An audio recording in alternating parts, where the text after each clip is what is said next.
The Intellectual Gentlemen's Club.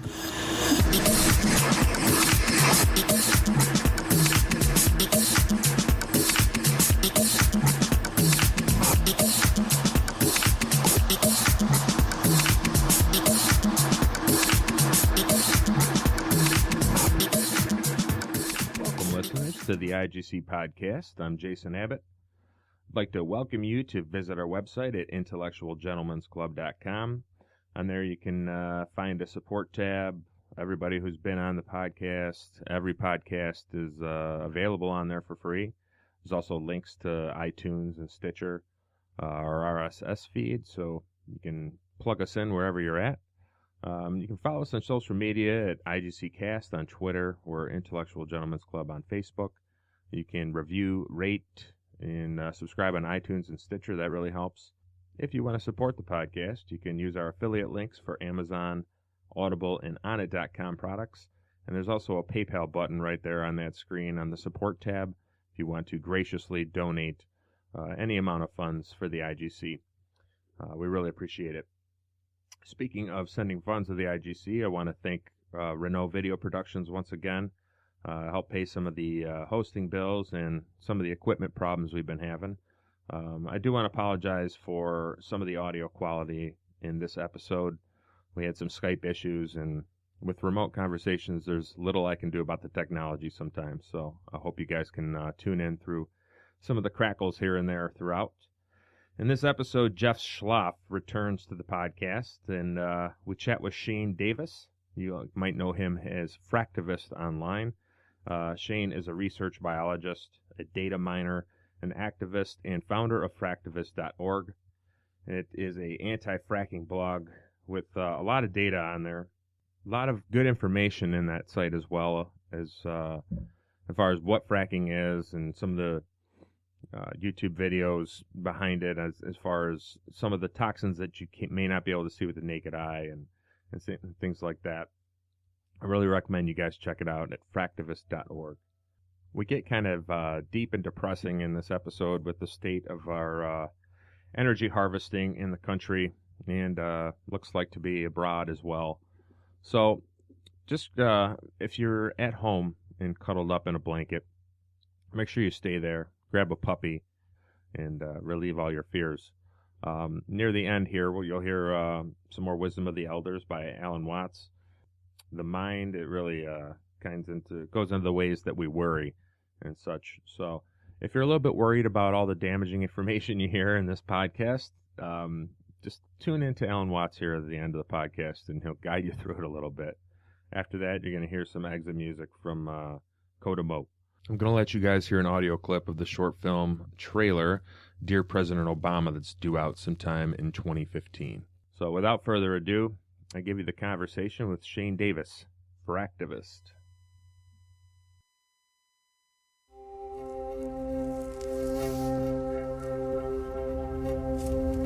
Shall we?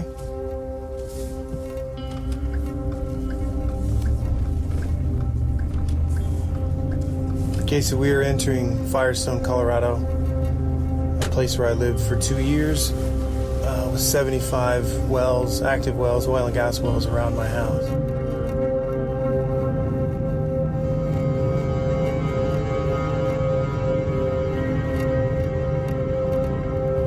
Weld County is the center of fracking hell. It's the epicenter of oil and gas development in the state of Colorado. And as I understand it, it's the epicenter of hydraulic fracturing in the United States. Weld County only has about 260,000 people, and we have over 21,000 active oil and gas wells.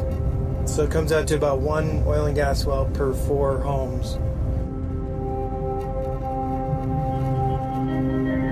Right here we're approaching a playground that this kindergarten school uses, and there's an active well pad right here that's owned by Noble Energy.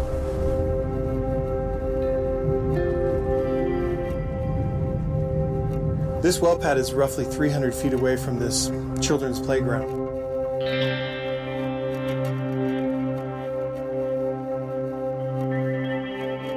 Most of the people that I talk to in this area think that these tanks hold water, when in fact they hold toxic industrial liquid waste. Tons of hydrocarbon vapors are being released right now and go into the environment. The children that are playing in that playground right there are subject to this heavy industry and all of their toxic emissions that are being released. This is not uncommon in Colorado, though. In Colorado, we have roughly 52,000 active oil and gas wells. And the state knows that roughly 4,000 of these active oil and gas wells are in really close proximity to homes, public playgrounds, hospitals, daycares, putting the health and welfare of the citizens in danger.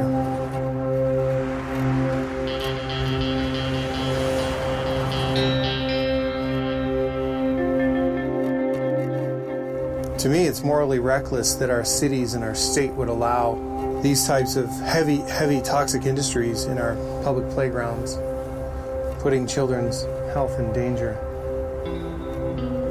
for just a few dollars. Short-term gains for long-term health effects. That's not a good business model. These types of things should never happen in residential areas. There's no moral conscience that the industry is putting these so close to our children in our neighborhoods.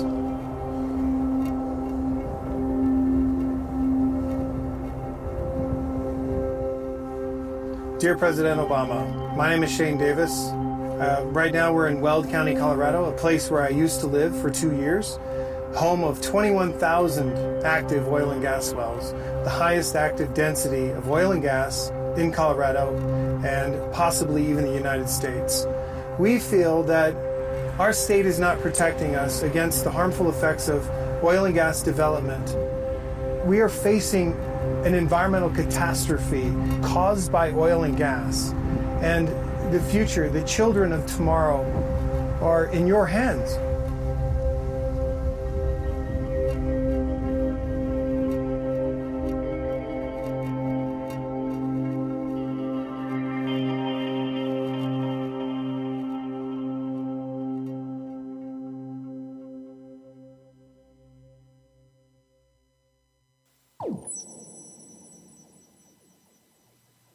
Shane here. Hey, Shane, it's Jay and Jeff. How are you? Hey, Jay and Jeff, I'm doing good. How you guys? Hey, Good, Shane. man. Good. So you're in Colorado, right? Yeah, Boulder, Colorado. Okay. Yeah, we're in Michigan. I know there's a lot of fracking going on out here, but to what extent, I'm not quite sure. You've got some silica quarries there. You've got mining for really, really fine sand that'll get in your lungs and cause irreversible cancer. Well, that's fantastic. This just like the rest of our heavy metals here in Michigan.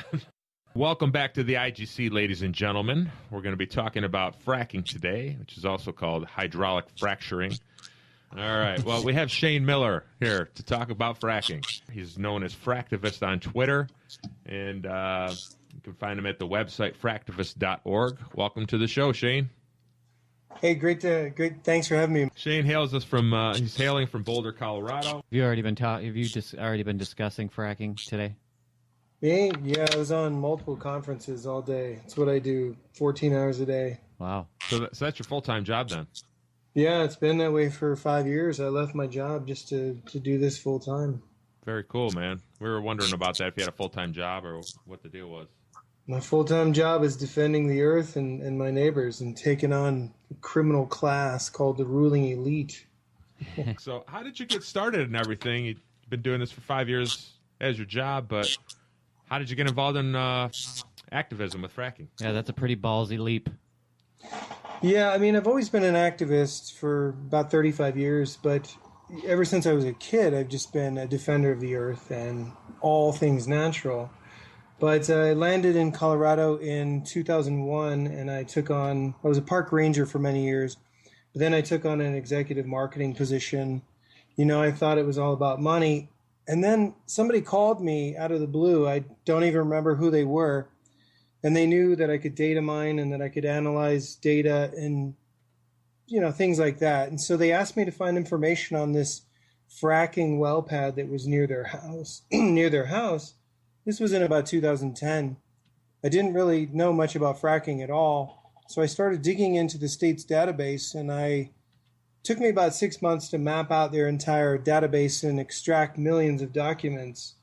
And so once I started looking at the documents, I realized that there was an enormous data set of egregious failures that the public never knew about, none of the media ever talks about. And shit, I was living in the epicenter. I was living in a place called Firestone, Colorado, that has now 24,000 active oil and gas wells.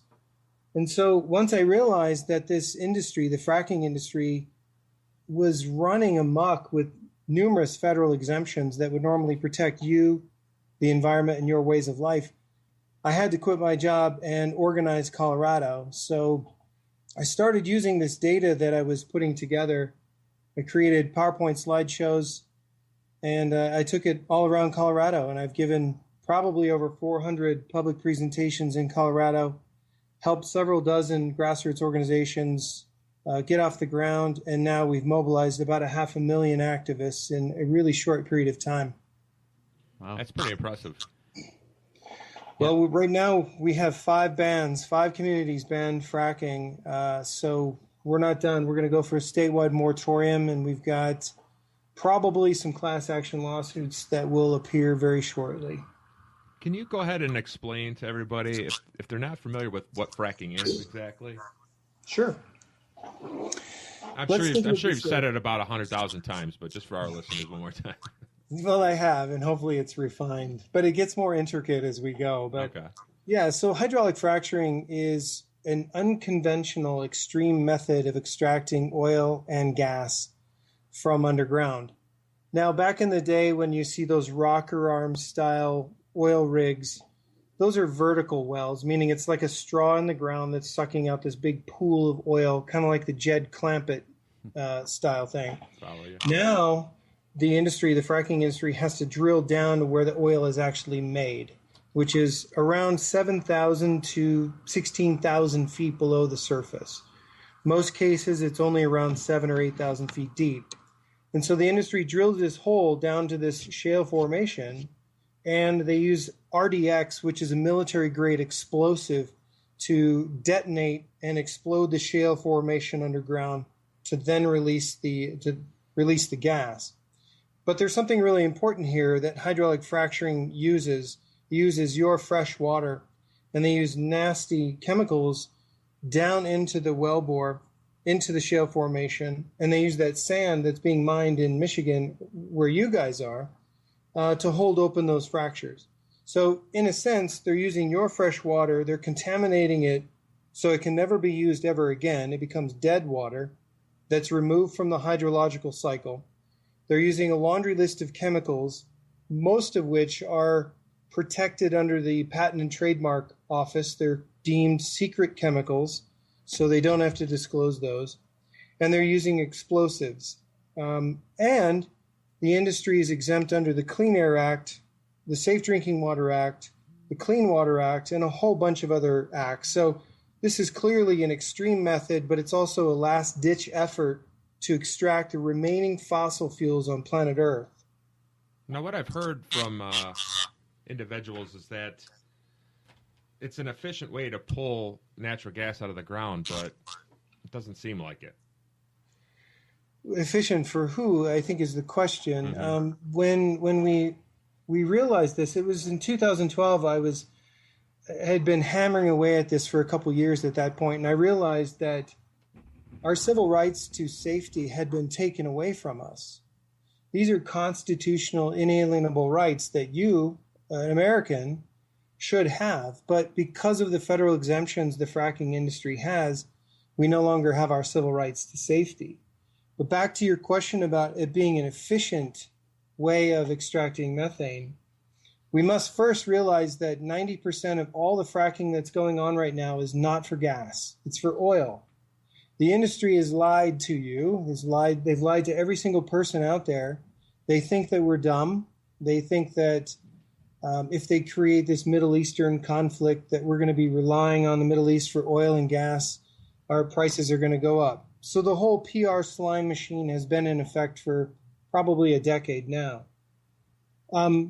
the price of natural gas is so low right now, and the export terminals are not built, so they can't patriotically export America's gas to China for the sweatshop manufacturing, that places like North Dakota, they're just flaring or venting the methane into the air.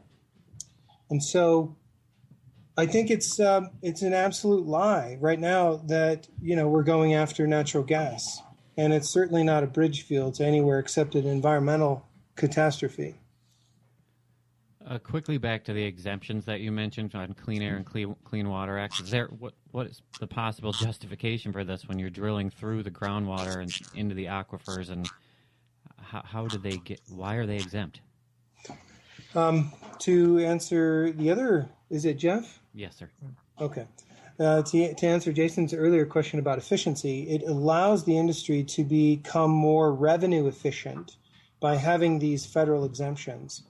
Keep in mind that Dick Cheney, the former vice president, used to be the CEO of Halliburton. Halliburton is one of those largest monopolizing heavy industry and fracking companies in the world, who essentially created fracking fluids, created certain types of methodology and heavy equipment for the industry. Back in 2005, when Dick Cheney was vice president, he created an energy task force to remove the fracking industry from all of these federal protective laws. The reason being is that by abiding by these laws that would normally protect you and the environment, it would cost the fracking industry hundreds of billions of dollars. And so now that this is the only industry in America that has these federal exemptions, their profits increase exponentially. They're free from the cost of doing business. That is absolutely right. I don't think. Well, they just pass the buck on to everybody else to clean it up, right? Right. The burden of expense and the burden of proof and any liability or causality has been shifted from the fracking industry to you, Mr. General Public. And of course, when we have $1 in our pocket and they have $1 trillion, who's going to win? Right.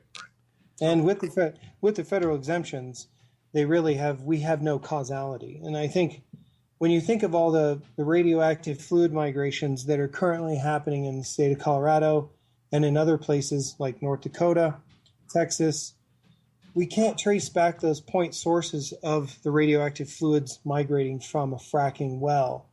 And just imagine if we could, it would paralyze the industry financially.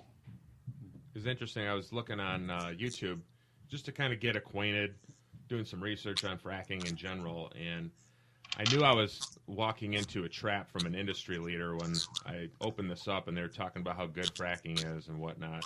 But the fluids that they said that they're using are typical household items that you would find at the grocery store, at makeup products, things like that. But it seems like that's a bunch of bullshit. They're using radioactive isotopes in some instances. They're, like you said, there's Carcinogenic and everything. Yeah. No, you're absolutely right. And this is the morally reckless avenue that the fracking industry and the entire Republican right-wing nutjobs are pushing on us, is that when I lived in the epicenter of fracking, which is 6 miles to the east of me right now. The Weld County? Yeah, Weld County. It's okay. Mordor, man. The Eye of Sauron, man. So, I would receive these door hangers all the time talking about, courtesy matters. The industry would put that on their flyers, and they would say, yes, the household items or the fracking chemicals that we're using are similar to household chemicals you'd find under your sink. It's morally reckless in so many ways because it's, number one, it's absolute bullshit that I have xylene and benzene and toluene and naphthane and all these carcinogenic chemicals underneath my sink. And to think that it's good for health and we sprinkle this shit on cupcakes and eat it, again, it's just so morally reckless that you can see how insidious and diabolical this fracking industry truly is. To lie, bald-faced lies to the general public that we're going to slowly murder you, but we're going to tell you it's good. Because keep in mind, under the Clean Air Act, each one of these well pads can release about 2 tons of these poisonous chemicals per well bore per year. And so you're faced with hundreds of thousands of tons of poisons that are in the air that are exempt under the Clean Air Act. And yet the industry says, shit, there's nothing there. You can't see it. Oh, you can smell some things, but I'm sorry about your bloody nose you've had for a year and a half. Forget about the rash. You've got a genetic disorder. I'm sorry about your GI problems and your burning eyes. And now all the kids have asthma. So it's a coincidence, right? What you're talking about is largely the endocrine disorders. There's a lot of disruptors in the fluid that they're using, from what I'm told. Now, what I'm trying to understand and get my head around is the way that they drill down in the first however many feet. They have a concrete and steel containment system that's around the well to prevent it from leaking in the aquifer. But I've also seen reports that it eats right through that kind of shit. Yeah, a lot of the chemicals that they're using are extremely corrosive. And again, I get to see all the documents of most of the fluids that the industry is using on every single wellbore in the state of Colorado. And in most cases, they're using somewhere upwards of 100,000 gallons to 300,000 gallons of 15% hydrochloric acid. Now, I mean, basic science will tell you in some science lab that you drop that on your hand, it's going to eat right through it. The same with cement, the same with steel. Yeah. And so that's why it's kind of an oxymoron that they have to use these highly corrosive chemicals, but then they also have to add corrosive inhibitors. So they have to quickly do this job and remove these fluids and then dump them somewhere else. So you're right, that steel casing and the cement casing goes down through the aquifer, which, number one, should never happen. But the casing below the base of the aquifer only goes down 150 feet. So you've got 150 feet for those fluids to migrate. That's a no-brainer. We've got fluid migrations here in Colorado that are thousands of feet.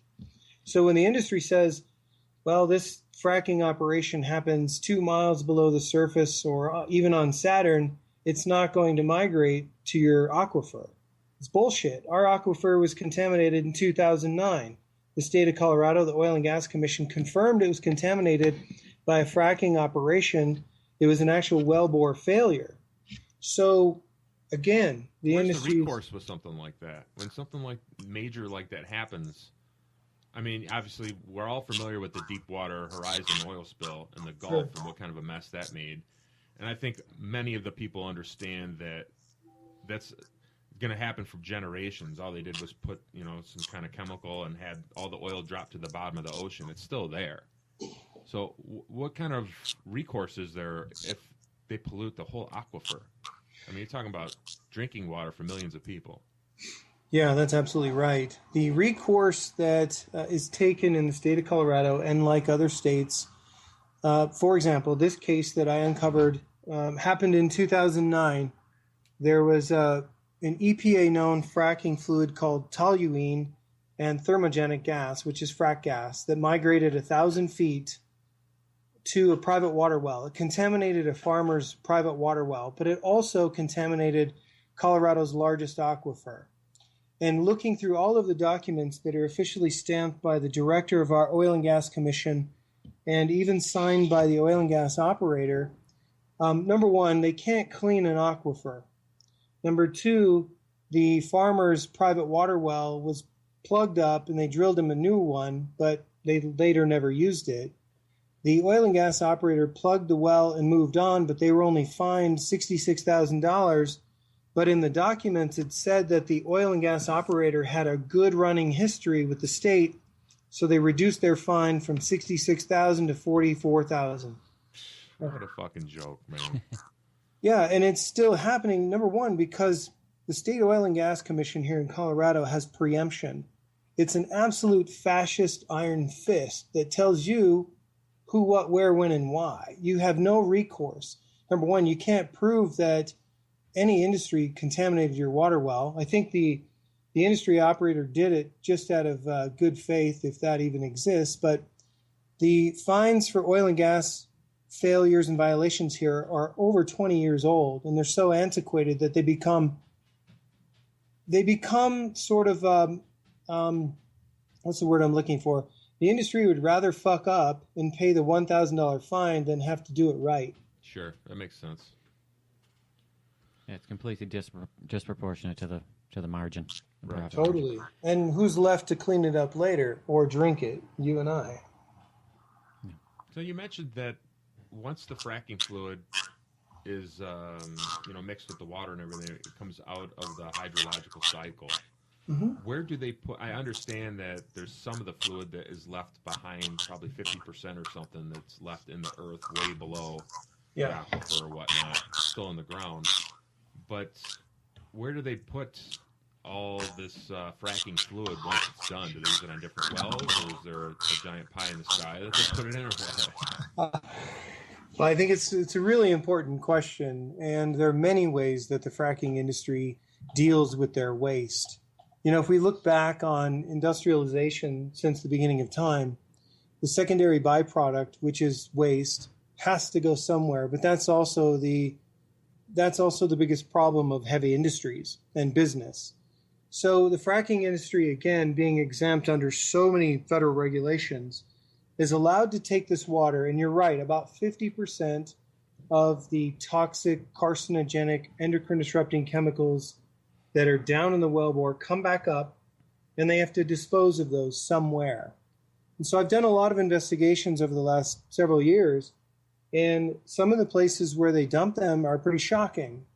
What they'll do is they'll pump up all of these fracking fluids they call produced waters and flowback water. It's a mixture of ancient sea brine that is highly radioactive, mixed with the chemicals in the water and all the other crazy shit they put down the wellbore. They bring that back up, put it in a truck. The truck holds about 5,000 gallons. They drive out into a farm, open the valve, and just drain it out in the field. Are you shitting me for real? You'll see it on my blog. There are cases that I put together that I slammed the state and the Oil and Gas Commission, showing that you can't run from satellites. So I used satellites and layered imagery going back to like 1930s to show that they dumped this shit out in the fields and proved it. So that report is actually on my blog, but you'll see in the images that the vegetation, there is no vegetation. This shit is so toxic that nothing can grow. So you'll see those big strips. They call them frac tracks. It was, I think, a cover story somewhere. But the other place the industry dumps their toxic liquid waste is they'll create these giant open evaporation pits that are a couple sizes bigger than a football field. So maybe 2 or 3 football fields, about 3 feet deep, full of chemicals that would dissolve a bird's legs if they landed on it. And they do. And that's a huge problem. So in Colorado, we got a ton of sunshine, right? We get about 300 and some days of sunlight every year. These chemicals evaporate from the industry's backyard into your backyard by the millions of pounds every year. So it's one really blind way and a sneaky, diabolical way of the industry to get rid of millions of pounds of highly toxic chemicals. Sounds like an acid rain dance. That's exactly what it is. And so there's another way. I mean, there are many ways, but there's one that's pretty prevalent, and it's called Class 2 injection wells. A Class 2 injection well is just an EPA nomenclature for a deep well. It might be 4,000 feet or 10,000 feet deep. They're all different. That may be an abandoned oil well or an oil and gas well of the past. And they dump down billions and billions of gallons of this toxic fluid down into these caverns under the ground. And so we have about 700 of those caverns where hundreds of trillions of gallons over the course of decades are disposed. And I like to think of it as an ocean of toxic fluid underneath Colorado. And so someday some community is going to drink that Kool-Aid. We've all seen that picture, right? Which picture? The one where their water lights on fire? No, it's an old picture of a community that drank Kool-Aid and they all died. Oh, Jonestown, yes. Yeah, Jonestown. All right. So that's what the industry is providing for our future here. Yeah, all this stuff, man. I mean, I knew that shit was going on and it was scary, but these are truly frightening facts that you're presenting us. I know. I'm going to make Pretty Jason do a podcast on like balloons and puppies next. Nice. I'm going to need it to recover off this one. I know it's a shock because when you give presentations, my presentations usually last about an hour or so publicly, and when you see the images, it's pretty fucking shocking. People walk away really pissed off at the state, pissed off at the operators, and really, I mean, that's how we mobilized almost 500,000 people quickly, is because we're showing them facts. The only facts I show them are the state's official documents. So, debating the industry, which I've done dozens of times, debating the state, I've done that dozens of times. I never lose because I'm showing them their data. And if they say it's wrong, fuck them. I still win because it's their data. They signed it. The failures are theirs and they cannot refute them. And it's not like you're breaking into some database and stealing information. This is all readily available, I'm sure, right? Yeah, everything I do is in good faith. I'm not a hacker, even though I've been deemed one by the oil and gas industry. This information is public information. It's just that the state of Colorado and their website make it almost impossible for people to access the information and to really put it together and understand their bullshit language. But that's why I quit my job 5 years ago, so I could do this for the public. Colorado is my home away from home. I lived out there for a couple of years. I loved climbing mountains when I was out there, and there's no other place that I've ever been with the beauty of Colorado. So why do you think it is, why do you think so many people are able to stomach it out there? Is it just because it's out of sight, out of mind? Because I know that everybody out in Colorado, compared to somewhere like Michigan, we're still an outdoor-based state, but it seems like there's so much going on in Colorado with people and the environment. Well, it's a weird juxtaposition when you have heavy industry that is slowly killing people and our environment, but yet you have 14,000-foot peaks and you have the U.S. Olympic teams that train here, and you have thousands of miles of trails and rivers and everything you just mentioned. That's why I'm here. That's why I came out here to be a park ranger in 2002 or 2001. It's because I love the environment. And I think that is really, really why we're fighting this industry, and we're fighting the oil and gas commissions to protect our ways of life. These are things that Colorado should hold more valuable than a fossil fuel, but they're not. But it's also easier for us to organize, I think, here too, because once you see the absolute frightening damage that this fracking industry is doing, I kid you not, it is really like Mordor over in Weld County, and the mountains are the only escape for us. The higher we get, the further away we can get from this shit. But we can't all run to the hills. There's not enough room, number one. Number two, it's too damn cold in the winter. Yeah. So explain what is going on with Weld County. When you say it's like Mordor, paint us a picture. What's going on out there? Imagine this. Imagine 200 and some thousand people, and imagine roughly 24,000 active oil and gas wells.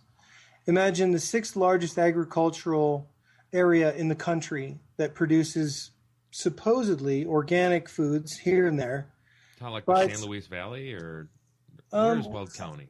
Weld County is in the northeastern portion. If you look at a map, you're looking at Denver, go north and then go far northeast. So east of Greeley and all that. Yeah, it is. Okay. It's right in there, right in that area. So you're looking at, again, the sixth largest agricultural area, which is a primary target for the fracking industry because the land parcels and the mineral leases are that much bigger. I mean, you've got farms that have thousands of acres. Why not go in and make a deal with Mr. Landowner and frack on 10,000 acres rather than tiny little parcels here and there? So that's a shitty end of that stick, is that agricultural areas are a primary target. But why should an agricultural area have a brown cloud that rivals Denver or even Los Angeles? It is unbelievable out here when you see this brown cloud. And, I had my blood tested when I lived out there, and I have ethylbenzene, naphthalene, xylenes, toluenes, all these fracking chemicals in my blood because I lived with it. I had about 75 active oil and gas wells around my house. Who in the hell should live with that? Nobody. I mean, again, that's why we realize that our civil rights to safety have been taken away from us, and we're slowly being murdered by the fracking industry. Now, is it? I mean, typically, I think probably a lot of people have seen the Gasland film on HBO. I haven't seen the follow-up film from it yet. The film that you were working on that you showed me brought a lot of it to light too. But I think a big image is, people lighting their water on fire and in their house it's obviously not drinkable. Do you see a lot of that going on, or are the effects more insidious and long term, like you're talking about blood issues with the blood and these endocrine disorders that will pop up? Yeah, I think that when you look at the water that lights on fire, I mean, the guy lives just a couple miles from me here, who can light his water on fire. We have to look at our democracy. Our democracy is actually on fire.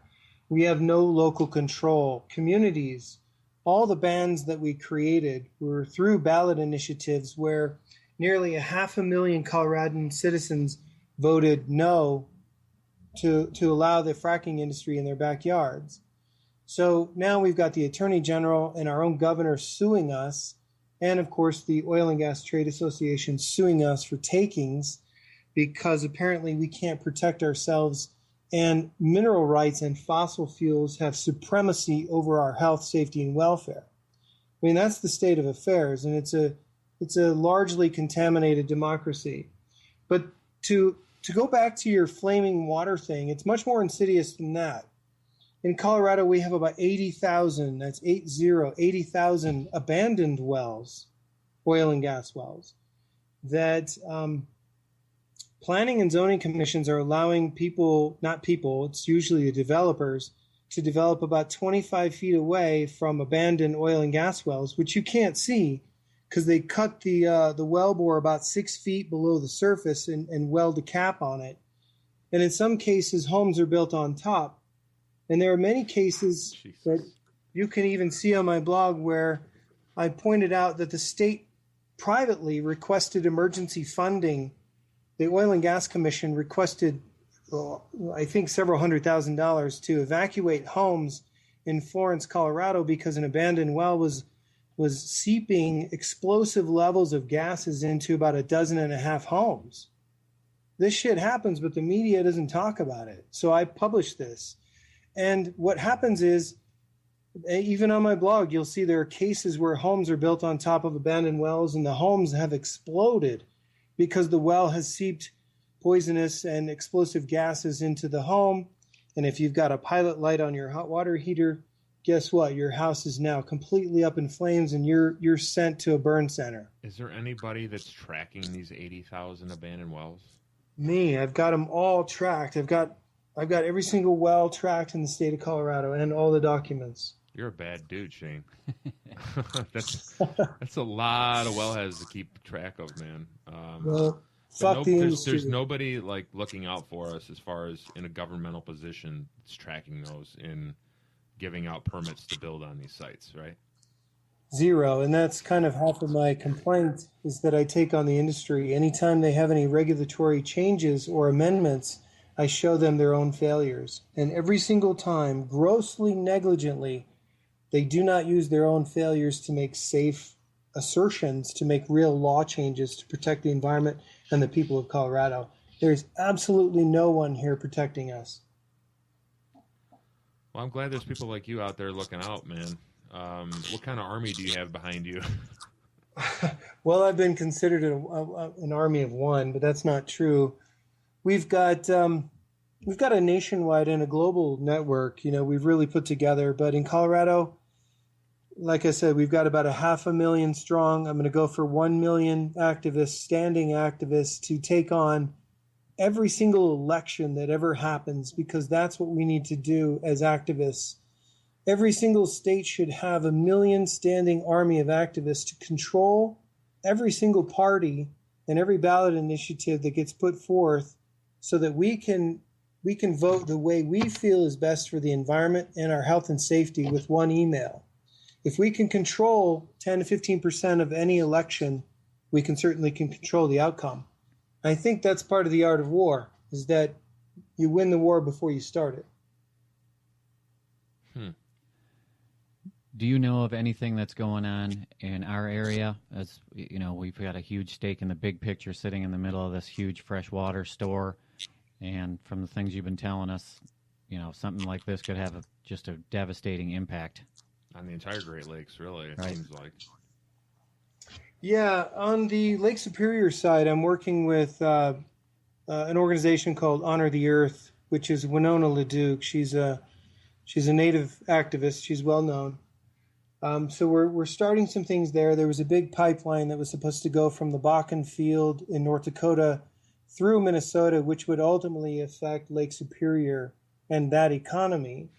Around the other lakes, especially in Michigan, where you're at, like I said, I know of a couple of these silica mines that are taking place. And I think it was about a year and a half, 2 years ago, a lady called me from Michigan, and there's a silica mine, I think 1,000 feet away or a mile away from a school. And the school would frequently be covered by this white powdery dust, which is silica. And again, Great there's for no the lungs, yeah. Yeah, silicosis. There's no cure for it at all. So, I mean, as far as fracking, I don't have a lot of details on Michigan because I've been helping California, North Dakota, Texas, and here, of course. But I'll see what I can find out for you guys. I don't know if we want to know at this point, man. I'm scared to death now. I know, right? Well, dang, man. What do you guys got coming up here? Anything huge on the docket pretty soon, or is this kind of business as usual? You just plug away and do as much as you can. No, we've got a lot going on. We've got some direct actions planned, some civil disobedience, but I think primarily, front and center is we've got an election coming up. We've got two Republican nightmares, which would be Sauron, if you want to use the Lord of the Rings. Yeah. So we're trying to keep these nut jobs out of the governor's seat and also the Senate. So I'm just finishing up a huge article for the Boulder Weekly here to try to continue to educate the public to not vote on emotion, because they're really pissed off at Governor Frackenlooper, is what we call him, and the fracking industry. So that's front and center right now. We've got the Extreme Hydrocarbon Survey, which is my next big project, and you can go to extremehydrocarbonsurvey.org to find out what that's about. We're going to be using infrared video cameras to film the invisible chemicals that are coming off of these well pads and going into your house. I've seen a little bit of that, yeah. That's crazy too, because a lot of these, they look pretty normal, like they're in the middle of a field or they can be next to a house. Mm-hmm. And little does everybody know that there is exhaust constantly coming off of that. You can't see and it's not just a heat signature. It's most of these chemicals, as I mentioned, are on a different spectrum. They're infrared. You can't see them with the naked eye. That's really good for them, isn't it? Oh God, it's absolutely. But we're gonna turn this shit on its head. Our team is pretty cool. We got a former captain from the Sea Shepherd that's on our team now. We've got Winona LeDuc, some Nat Geo people, filmmakers, some great people. So, that's our next big project. Well, Shane, it's been great talking with you. Appreciate you and your army going against the juggernauts that is the oil and gas industry. What would you recommend for an average person? How can they help? Not necessarily boots on the ground like yourself, but what are their little steps in the average American's life that they could do to help the situation at hand? I think the first thing we have to do is recognize that we are smarter than a fossil fuel. And there are alternatives that we can do daily. We can make small choices. Those small choices do add up. But we also need smart men and women in capacities like city councils, county commissioner seats, and even governor seats, so that we can lead in a way that creates a healthy, thrivable energy democracy, and not just another fossil fuel so the industry can make more money and make more plastic shit and force us to buy what they have to sell. We need leaders, but some people are just not in that capacity to want to be in those positions. And so They can help by writing letters to county commissioners and just holding them accountable, or they can donate. I mean, last year when we fought the industry, they spent about $30 million against our $25,000, and we beat their ass every single time. We beat them on every single ballot initiative. We proved that their money is fucking worthless, but we still need some. So Yeah. anybody's got an extra $5 bill, it's definitely going to a good cause. Mm-hmm. Cool. Well, where can people find you? How can they reach out? A couple places. They can find me at fractivist.org, which is fractivist.org, or extremehydrocarbonsurvey.org. Or they could just Google Fractivist Shane Davis. They'll find me. And you're pretty active on Twitter, I see, right? Pretty active, yeah. Okay. All right, Shane. Well, greetings from Michigan, my fellow Coloradan out there. Thanks for all you're doing out there. And Jeff, you got anything to add for Shane? No, we're officially freaked out. Yeah, exactly. More freaked out than we were before. Well, thanks, my fellow brothers. We're spreading awareness. Yeah, it is awareness. And contact me anytime for anything regarding this fracking industry. And thanks for everything, guys. I appreciate your time and especially what you're doing. I think it's a great thing. Well, thanks, man. All right, thanks. All right, guys, you've been listening to the IGC. This is Shane Davis, Mr. Fractivist. Give him some digital love out there. Hang loose, guys. Jeff, thanks for being here again. Yeah, thanks for having me. Peace, brothers.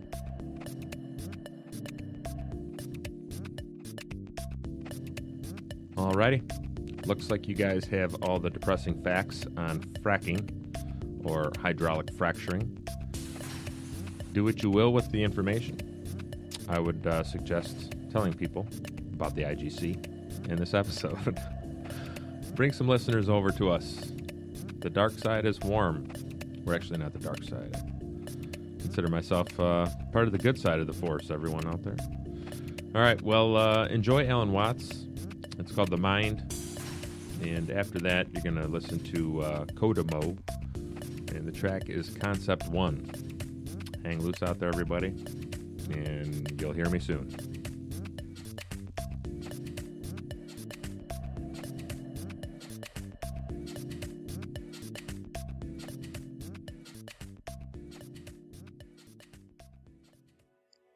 So then let's consider first of all, what is a mind in the grip of vicious circles? Well, one of the most obvious instances that we all know is the phenomenon of worry.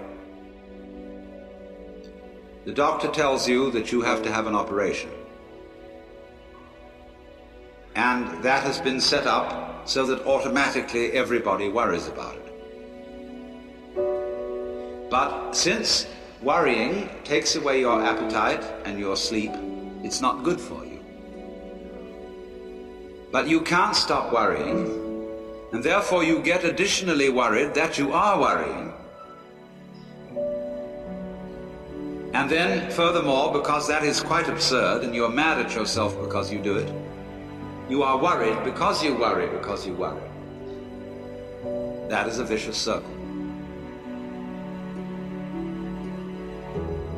So now, can you allow your mind to be quiet?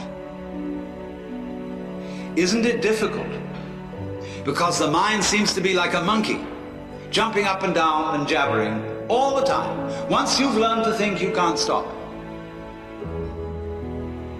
And an enormous number of people devote their lives to keeping their minds busy and feel extremely uncomfortable with silence. When you're alone, nobody's saying anything, there's nothing to do. There's this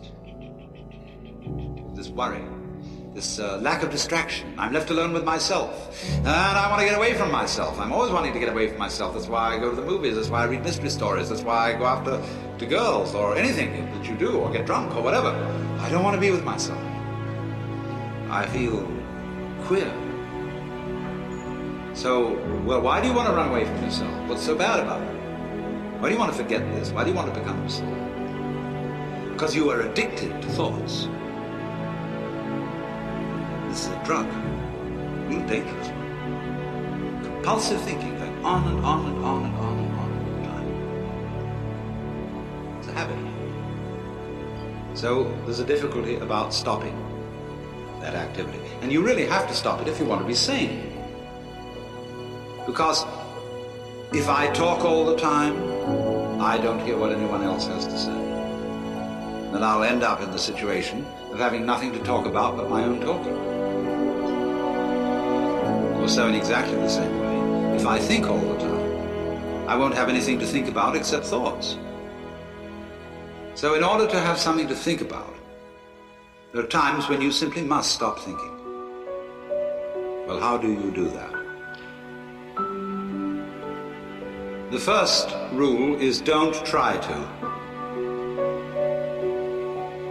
Because if you do, you will be like someone trying to make rough water smooth with a flat iron. And all that will do will stir it up. So, in the same way as a muddy, turbulent pool quiets itself when left alone, you have to know how to leave your mind alone. It will quiet itself.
I never said I was a gentleman, Actually, motherfuckers.